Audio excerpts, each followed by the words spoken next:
So before the Enlightenment, society basically you had a god and you got an idea of morality from that god. And then with the Enlightenment, basically because of like reason, the scientific revolution, kind of we decided we didn't really need a god anymore because chances are there's no higher power. I mean, that's just something we can empirically say. Yet morality is like very useful because, the social structures that were originally provided by religion are kind of the basis for society.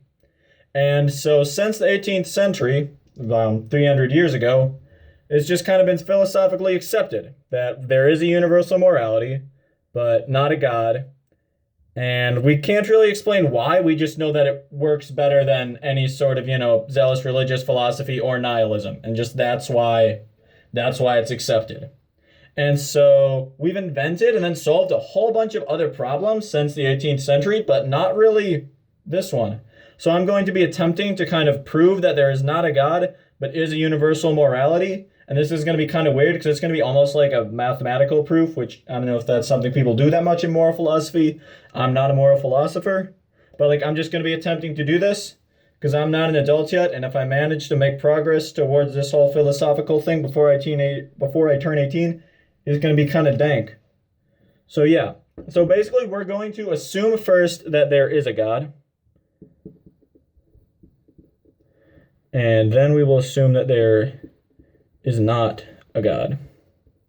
And so if there is some sort of higher power, then we would expect the different religions of the world to respect that higher power. Because I guess all religions claim that there is some higher power. It comes down and gives the people some mythology, tells them what to do. And all of these are basically wrong because all of them claim different higher powers. And it just doesn't make any sense that one of those higher powers exists, but all the rest of them don't. Like if one of them was actually correct, we'd expect it to be much more universal. We wouldn't expect every tribe to come up with a different story. So we'd accept same God. If there's no God, we'd accept random. We would expect random God. And we have this, right?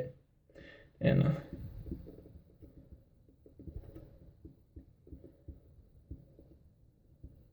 different religions, mythologies, societies always have different gods pretty much.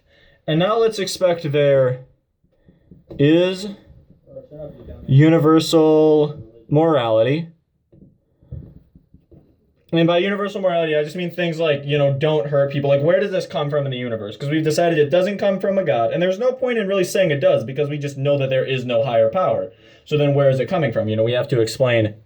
And then we're expecting no universal morality. And so if there's no universal morality, we'd expect essentially random morality, right? So if we have some people in South America and some people in China and some people in Europe and some people in North Africa, they're all going to invent different gods, right? And so based on that, we can assume that like none of them are really correct. And then also if there's no universal morality, we'd expect them to all invent different moralities.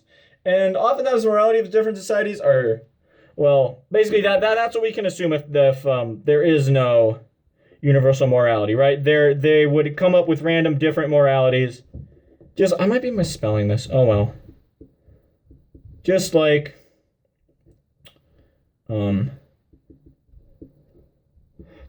come up with random gods.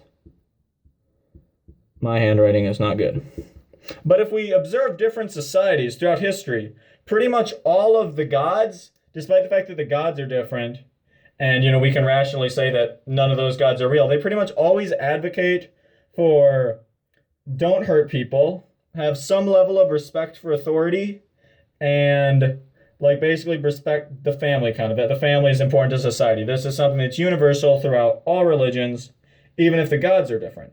So you can see that the gods are kind of just an excuse to have these things that we don't really need anymore and are clearly not real because different societies come up with different ones.